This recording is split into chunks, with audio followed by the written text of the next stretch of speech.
미국의 국방전략 변화에 한반도 정세도 덩달아 크게 흔들리게 될까요?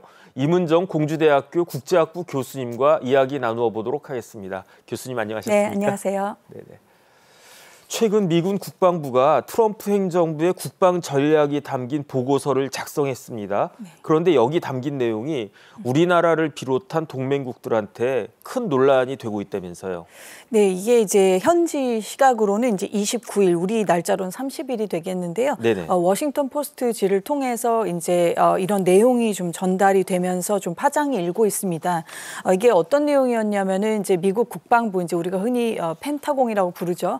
그 펜타곤 내에서의 어떤 가이던스, 이렇게 그 가이드를 말 그대로 하는 그런 전략 지침이라고 우리가 번역할 수 있겠는데, 그런 지침에 해당하는 그 메모가 이제 공개가 된 것인데요. 그 메모의 내용에 따르면은 이제 지금 유럽에서도 아직 전쟁이 갈무리가 안 지어지고 있고 중동도 여전히 분쟁 상황이 계속되고 있는데 이쪽 지역에 대해서는 알아서들 하시고 쉽게 말씀을 하자면요. 알아서들 하시고 우리는 요컨대 중국에 집중을 한다. 왜냐하면 중국의 이런 대만에 대한 어떤 침공 내지는 점령 시도가 이것이 우리 국방부의 미 국방부 즉 펜타곤에 있어서 유일한 그런 위협이다. 이제 이런 식의 그 인식이 그 문서를 통해서 확인이 된 것인데요.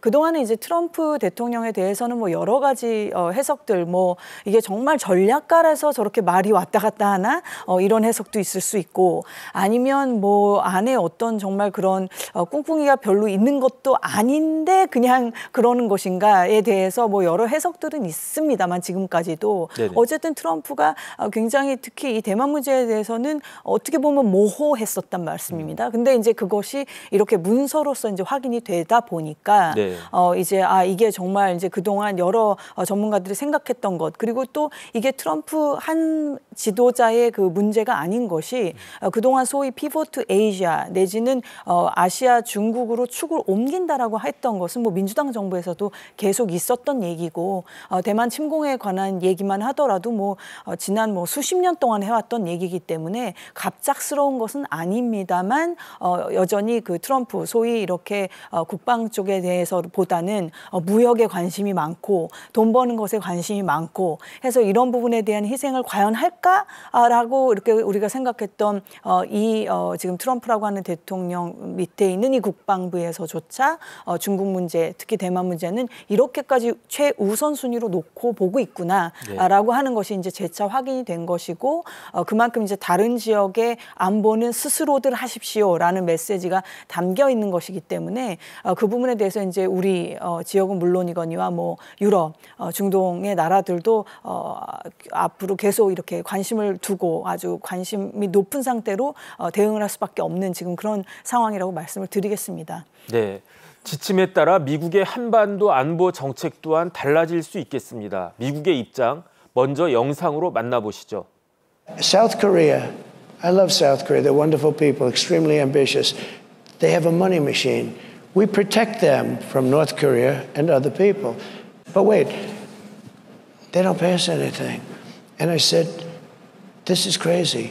If I were there now, they'd be paying us $10 billion a year. And you know what? They'd be happy to do it. It's a money machine. Each and every one of our friends and partners and our allies to do their part as well. America is committed to sustaining robust, ready, and credible deterrence in the Indo-Pacific, including across the Taiwan Strait. Our job at the Defense Department is to build an alliance so robust that both the reality and the perception of deterrence is real and ongoing, so that the Communist Chinese don't take the aggressive action. 한국을 사랑한다. 왜냐하면 머니머신이니까 그 이야기는 제가 봐도 딱 들어도 돈 내라 그 이야기인 것 같고, 그러면 내야 될 돈이 무엇인가? 방위 분담금 인상 아니겠는가? 이렇게 그냥 논리적으로 귀결이 딱 될 것 같습니다. 더군다나 트럼프 대통령은 후보 시절부터 이러한 방위비 분담금 관련한 압박이 상당하지 않았습니까? 그렇습니다. 이 어떻게 보면 숫자가 계산이 이런 계산은 무엇을 근거로 나온 것일까? 우리가 이제 대선 기간 내내도 굉장히 좀 황당해했던 그런 숫자들이죠. 뭐 100억 달러를 막 얘기를 했었으니까 이게 한국 돈으로 지금 환산하면 이 환율 지금 고환율 시대에 무려 14조 원을 훌쩍 넘기는 그런 엄청난 금액인데요. 현실적이지 않은 그런 금액임에도 불구하고 이제 이런 숫자를 제시하면서 압박을 할 것 같은 그런 지금 태세를 취하고 있는데 이 기저에 깔려 있는 부분을 다시 한번 우리가 좀 생각해 볼 필요가 있습니다. 물론 트럼프 행정부는 특히 트럼프 대통령이라는 그 지도자의 캐릭터가 그 리더십 자체가 굉장히 이런 수지 타산이 맞는 것에 집중하는 그런 거래지향적 성향을 보이는 분위기지만 단지 그런 그 숫자 지금 그 돈을 얼마를 더 내고 덜 내고 이것보다도 그 기저에 깔려 있는 것은 결국 지금 그 지침에서도 확인이 됐듯이 중국에 대한 부분이기 때문에 예를 들면 앞서 화면에 나왔습니다만 지금 헤그세스 장관이 지금 마지막 발언 같은 경우는 지금 일본에 가서 아마 한 그 장면을 지금 장면이 나왔던 것 같은데요. 네네. 일본에서도 지금 구체적으로 그 방위비 분담금에 대한 어떤 숫자는 얘기하지 않았습니다. 근데 그 부분은 아마 차차 맞춰갈 것으로 보이고요.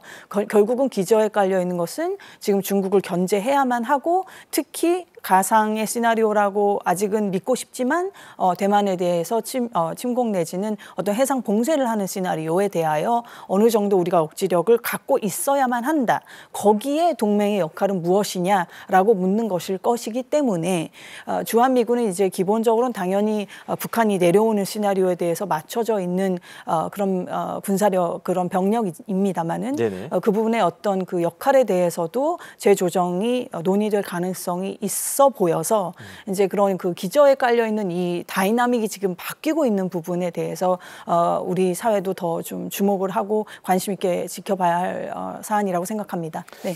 결국 그렇다라고 하면 중요한 것은 방위비 분담금 협상인데 언제 시작되고 그 수준이 어떻게 될까? 그게 굉장히 궁금해질 수밖에 없죠. 그런데 트럼프 대통령이 100억 달러를 이야기했어요. 100억 달러가 지금 환율로 따지면 14조 7천억 정도 되는 큰 돈 아니겠습니까? 그런데 작년에 합의된 그 SMA, 그 방위 분담금은 제가 알고 있기로 한 1조 5천억 정도 맞습니다. 됐단 말이죠. 그러면 산술적으로도 10배에 해당하는 것인데 이게 가능한 숫자인가 잘 모르겠습니다. 맞습니다. 이게 우리도 트럼프 행정부가 다시 재집권을 할 것을 염두에 두고 이런 협상을 작년에 했던 것이고 그래서 또 우리 간에는 더 이렇게 올려서 가져간 것인데도 불구하고 이런 압박들이 좀 있을 수 있는 지금 상황이라는 것은 거듭 말씀을 드리면서 예를 들면 일본도 마찬가지입니다. 일본이나 한국이 굉장히 지금 고민하는 지점이 많이 겹쳐 보이는데 일본도 이런 부분을 염두에 두고 트럼프가 다시 돌아올 것을 염두에 두고 지금 소위 뭐 소수 여당이 됐다라고 하는 자민당의 지금 입지가 국회 내에서 작아졌음에도 불구하고 선제적으로 지금 국방비를 더 늘렸었죠. 그래서 예를 들면 뭐 지금 4월 일본은 이제 방위비를 2027년까지 트럼프 한 1기 때보다 비교를 해도 거의 2배 정도 늘리겠다 뭐 이런 식으로 약속을 한다든지 뭐 지금 늘려서 왜냐하면 기존에는 일본이 국방비를 GDP의 1%를 넘기지 않는 그런 정책을 수십 년 동안 유지를 하다가 그나마 지금 늘려서 지금 1.6% 뭐 이렇게 가 있는데 이거를 결국은 한 3%까지는 올려야 되는 거 아니냐 이제 이런 담론들이 일본에서도 나오고 있는데요. 지금 한국 같은 경우는 2023년 기준으로 지금 2.8%입니다. GDP의 1.8%고 미국이 이제 3.4% 정도이니 아마 대략 한 3% 선에서는 국방비를 올려야 되지 않는가라고 하는 것이 지금 전반적으로 어떻게 보면 회자되고 있는 그런 분위기인 것은 같습니다. 그런데 거듭 말씀드리지만 이 주한 미군에 대한 비용 문제라고 하는 것은 10배를 갑자기 늘린다고 하는 것은 좀 현실적이지 않은 얘기고 그 직접적인 비용도 비용이지만 저희가 또 간접적으로 지출하고 있는 부분들도 있기 때문에 그런 부분에 대해서는 역시 협상의 장이 열렸을 때에 그때 이제 다시 재조정이 필요한 문제겠죠. 근데 트럼프 대통령의 성향 자체가 일단 굉장히 숫자를 크게 일단은 불러놓고 거기서 조정을 하는 그런 좀 성향들을 보이고 있으니까요. 이거는 물론 10배를 그대로 우리가 내야 된다라는 것은 전혀 아직은 아니므로 그렇게까지 걱정할 필요는 없겠으나 거듭 말씀드리건대 어떤 기저에 바뀌고 있는 다이나믹에 대해서는 분명히 인지할 필요가 있다라고 말씀드리겠습니다. 네. 그러니까 마치 바가지를 크게 씌우고 그걸 좀 깎아주는 듯한 그런 느낌이 들기도 하는데 네. 사실은 돈도 돈이지만 더 걱정되는 것은 주한미군의 역할 아니겠습니까? 맞습니다. 지금 네. 주한미군은 주둔군이란 말이에요. 네. 그런데 그 주둔군으로서의 주한미군 역할이 조정될 수도 있다 이런 이야기가 나오는데 그렇다라고 하면 우리 입장에서는 당장 대북 대응 능력에 영향이 없을 수 없겠는가, 있지 않겠는가 이런 생각이 듭니다. 네, 대만 그 해협 문제라는 것이 정말 한반도 문제와는 연동이 되어 있습니다. 예를 들면은 중국의 입장에서 생각을 해보면 어차피 대만을 상륙작전을 펼치는 것은 거의 그건 물리적으로 불가능에 가깝다고 저 같은 경우도 생각합니다. 왜냐하면 섬이고요, 일단은. 지형적으로 그게 쉽지가 않고, 그런 정도의 상륙작전을 성공시키려면 압도적인 그 물량 공세를 해야 되는데, 그런 중국이 물량 공세를 한다라고 할 때 미국도 그냥 강 건너 불 보듯이 가만히 있을 것이 아니기 때문에 네네. 그 정도의 희생을 치르려고 하진 않을 것입니다, 중국이. 그러나 그런 상륙작전이 불가능하다는 전제하에 그러면 미국과 중국이 충돌하게 된다면 결국 해상이 되지 않습니까? 바다 네네. 위가 되는데 그 바다 위가 된다라고 했었을 때에 물론 중국의 해군력이 굉장히 빠른 속도로 올라온 것도 사실입니다만 뭐 여전히 지구상에 존재하는 어떤 국가보다도 해군력이라고 하는 것은 당연히 미국이 압도적이죠. 그렇죠. 거기에 뭐 영국이라든지 뭐 오커스를 통해서 지금 호주의 핵 추진 잠수함을 해주는 부분 아니면 뭐 당장 옆에 있는 일본만 하더라도 일본이 뭐 자위대라는 게 뭐 정식 군대가 아니고 한다 하더라도 일본의 해군력이라고 하는 것은 또 어마무시합니다. 네네. 그럼 이런 나라들이 연대를 한다라는 가정을 생각을 해보면 중국 입장에서 이건 도저히 좀 무리가 크죠. 무리가 굉장히 상당한 희생을 감수를 해야 되는 작전인 것인데 동시에 주한미군 말씀을 드리면서 이 얘기를 하는 이 말씀을 드리는 이유는 중국 입장에서 설사 그런 정도의 리스크를 취하고 대만에서 무언가를 하려고 한다면 이 후방에 해당하는 한반도가 걱정이 안 될 수가 없을 것입니다. 네네. 여기 주한미군이 있기 때문에. 그렇기 때문에 북한하고 어떤 협동작전을 할 수도 있지요. 네, 그런 부분이 우리로서는 이제 걱정이 되는 것이기 때문에 대만 해협 문제와 한반도 문제는 뭐 긴밀한 정도가 아니라 그냥 거의 동전의 앞뒷면 수준으로 연동이 되어 있다라고 우리가 파악을 그렇게 하는 것이 저는 맞다고 보고 아무튼 또 뒤에도 말씀드릴 또 시간이 있겠습니다만 중국은 그런 정도의 희생까지는 치르고 싶지 않기 때문에 지금 항구만 봉쇄하는 것이라든지 아니면 뭐 드론을 띄워서 굉장히 그 폭격을 한다든지 아니면 뭐 사이버 공격을 한다든지 뭐 해적 케이블을 끊어버린다든지 이런 식의 소위 이제 회색지대 전략이라고도 할 수 있는 어떤 전면적인 전쟁은 아니지만 굉장히 대만을 어렵게 할 수 있는 소위 아나콘다 작전이라고 그러죠. 네네. 뱀이 이렇게 휘감아서 아예 그 질식시키는 그런 정도의 그 전략을 구사할 가능성에 대해서는 현실적으로 우리도 지금 고민을 할 필요가 있는 것이죠. 예. 그러니까 교수님 말씀에 따르면은 결국은 중국과 대만의 충돌은 우리 입장에서도 강 건너 불구경 보듯이 그렇게 할 것은 아니다. 그런 이야기 아니겠습니까? 그런데 이런 상황에서 지금 중국의 움직임 자체가 심상치가 않아요. 지금 조금 전에 아나콘다 말씀하셨지만 대만 포위하는 훈련도 하고 있는데 어떤 의도로 이런 훈련이 전개가 되고 있는 겁니까? 그렇죠. 작년에도 이제 여러 번 훈련을 했었고 지금 이번에 그 1일에 그 육해 공군, 중국의 육해 공군, 로켓군까지 동원을 해서 그 대만 포위 그 합동 훈련을 했습니다. 이게 거의 6개월 만에 이제 다시 그 재개를 한 것인데요.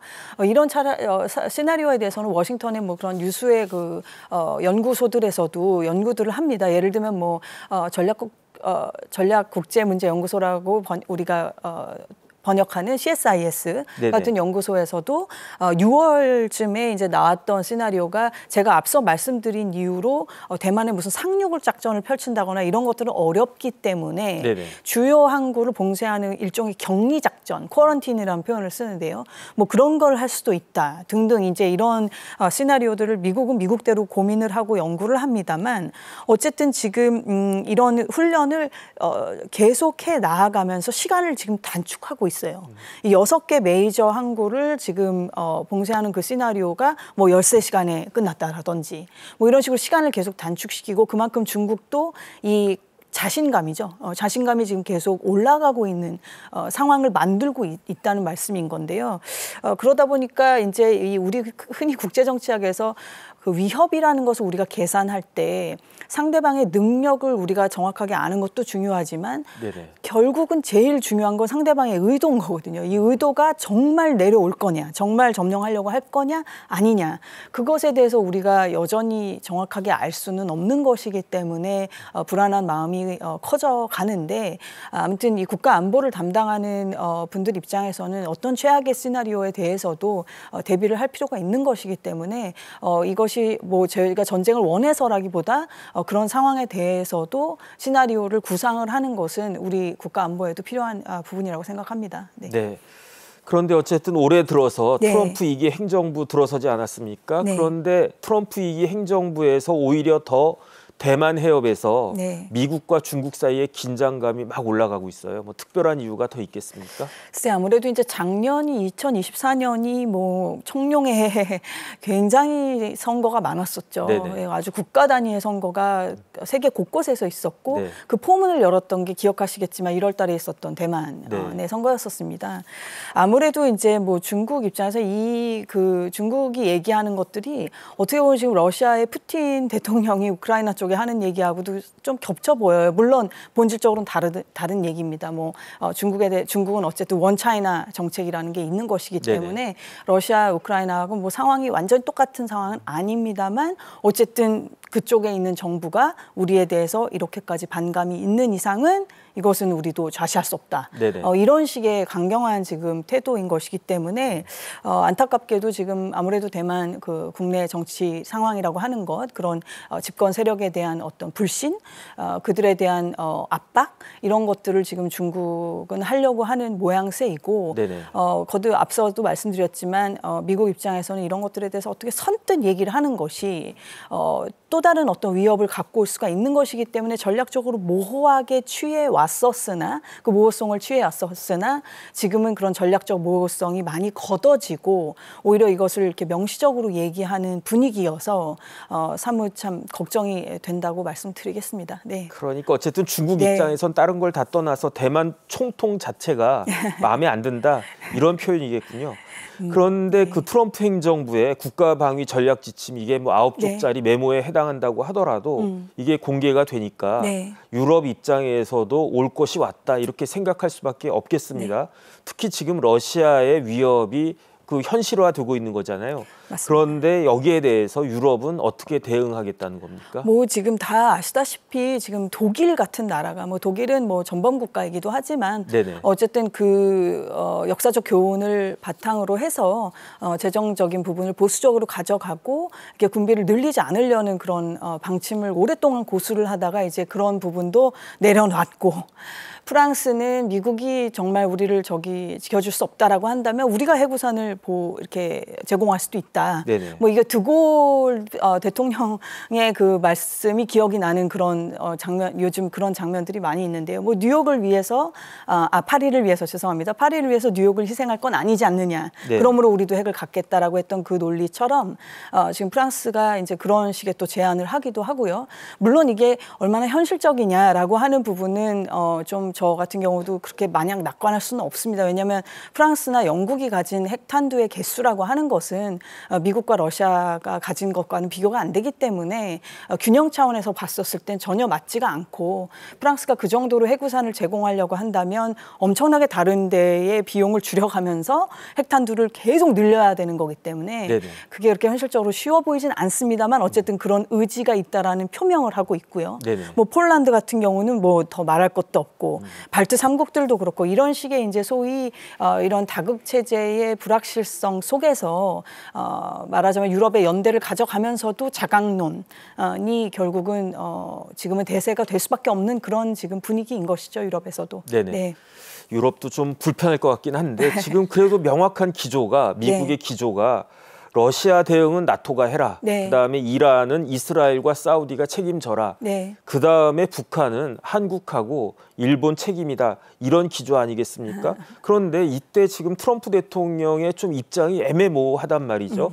김정은하고 굉장히 친한 것처럼 이야기를 하면서 심지어 북한이 핵 보유국을 인정하겠다. 이런 뉘앙스도 있는 것 같은데 도대체 트럼프의 대북 전략은 무엇입니까? 글쎄, 그 부분이 이제 우리로선 가장 걱정이 되는 부분인데요. 그렇죠. 거듭 말씀드리지만 트럼프라고 하는 아무리 미국 대통령이라도 트럼프 개인이 북한에게 핵 보유국의 지위를 줄 수는 없습니다. 그거는 국제법적으로 불가능한 부분이고요. 그거는 이미 핵무기에 대한 비확산 체제가 있고 NPT라고 하는 조약이 있고 물론 거기를 뛰쳐나간 게 이제 북한입니다만은 그런 어떤 법적인 지위, 핵무장, 정식 공식 핵 보유국이라는 지위를 어떤 특정 나라가 줄 수 있는 것도 아니기 때문에 그 법적 지위가 해당되는 것은 아니라는 것은 거듭 제가 말씀을 드리면서도 그러면서도 지금 이 말이 계속 김정은 해서 뉴클리어 파워 이러다가 이제는 뭐 네이션이란 뉴클리어 파워 네이션이란 표현까지 쓰니 파워에서 네이션으로. 이제 이게 점점 더 그리고 김정은이었다가 이제 주체가 바뀌는 거죠. 주어가 어떤 그 특정 리더를 얘기를 하다가 이제 그 국가 단위로 얘기를 하다 보니 우리 입장에서는 굉장히 그것이 지금 신경이 안 쓰일 수가 없는 상황이고 특히 이제 제일 우리가 두려워하는 시나리오는 우리를 바이패싱 그냥 건너뛰고 북한하고 직접 어떤 군축 협상을 한다든지 하는 것을 제일 저희가 두려워하는 시나리오인 것이 피하고 싶은 시나리오이기 때문에 이 부분에 대해서는 제가 뭐 다른 기회를 통해서도 많이 말씀을 드렸습니다만 이건 굉장히 국제 협력이 필요합니다. 북한의 이 핵 문제라고 하는 것은 이건 그냥 한반도의 문제가 아니고 아까 말씀드린 NPT 체제는 물론이거니와 이 비확산을 원하는 지구상에 존재하는 100개 넘는 나라들, 유엔 회원국 기준으로 193개인데 많은 나라들, 5개 공식 나라 빼고는 다 안 갖고 있지 않습니까, 핵무기를. 그럼 그 나라들도 다 이건 원하지 않는 시나리오인 것이기 때문에 거듭 말씀드리지만 아무리 미국이 어떤 그런 파워를 갖고 있고 또 그런 의지가 있다 하더라도 이 전체의 질서를 위해서 넘지 않아야 할 선이라는 것이 있기 때문에 그런 부분에 대해서는 저희의 그 입장을 충분히 이해하는 나라들이 많기 때문에요. 심지어 중국도 그렇지 않겠습니까? 그러니까 그런 국가들과 계속해서 대화를 하고 협력을 이끌어내는 것이 중요하다고 말씀드리고 싶습니다. 네. 한반도 비핵화가 굉장히 중요한 거 아니겠습니까? 그런데 어쨌든 요번에 국방 전략 지침은 그냥 명시적으로 임시적이다, 잠정적이다, 이렇게 지침이다 이런 이야기가 나와 있지만 사실 실질적인 파장은 상당히 큰 것 같아요. 특히 우리나라 같은 경우에는 이 지침에 직접적 영향을 받는 나라 아니겠습니까? 우리나라는 어떻게 대응해야 되겠습니까? 맞습니다. 지금 러시아하고 관계를 이렇게 개선하려고 하는 거. 그것에 이제 이면에 있는 것은 결국은 지금 내가 싸워야 되는 대상은 러시아가 아니야라는 거잖아요.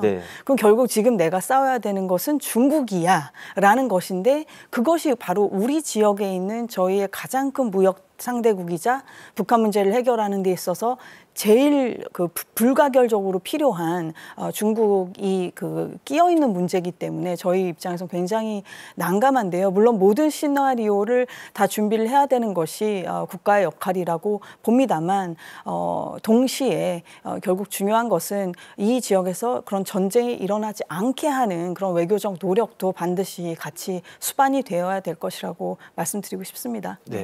그런데 이런 상황에서 헤그세스 국방부 장관이 일본과 필리핀을 방문을 했어요. 그다음에 특히 일본에 대해서는 일본은 중국의 군사적 침략을 억제하기 위한 필수적인 파트너다 이런 이야기도 하지 않았습니까? 이러한 헤그세스 방일에 대한 일본의 반응이 좀 궁금합니다. 일본도 복잡한 심정입니다. 일본에서도 뭐 예를 들면 굉장히 군사적으로 다시 좀 강성해지기를 원하는 그런 우파들도 있는가 하면 평화적인 그런 그런 상황을 계속해서 당연히 우리는 추구해야 된다라고 하는 분들도 많기 때문에 헤그세스 장관이 굳이 일본에 와서 대만 문제가 곧 당신들의 문제요. 일본은 최전선에 있습니다라고 말을 하는 것이 해버린 것이 굉장히 부담스럽게 느껴지는 분들도 많으신 거죠. 그래서 일본도 굉장히 지금 심경이 복잡하고 저희와 거의 그 나누고 있는 고민이 거의 흡사합니다. 늘 무슨 일이 벌어지지 않기를 바라지만 무슨 일이 벌어졌을 때 어쩔 수 없이 그 소용돌이에 또 휘말리는 것은 아닌지라고 하는 걱정들도 분명히 있는 것이기 때문에 거듭 말씀드리지만 그런 유사 사태가 벌어지지 않도록 하는 것이 외교의 역할이고 거기에 있어서는 우리 혼자서 할 것이 아니라 이런 고민을 나누는 나라들과 함께 연대하는 것이 필요하다고 생각합니다. 네네. 미국과 중국 사이에 또 다른 갈등의 불씨가 생겨나지 않을까 걱정이 되기도 합니다. 오늘 도움 말씀 주신 이문정 공주대학교 국제학부 교수님 오늘도 감사합니다. 네, 감사합니다. 네, 고맙습니다. 네.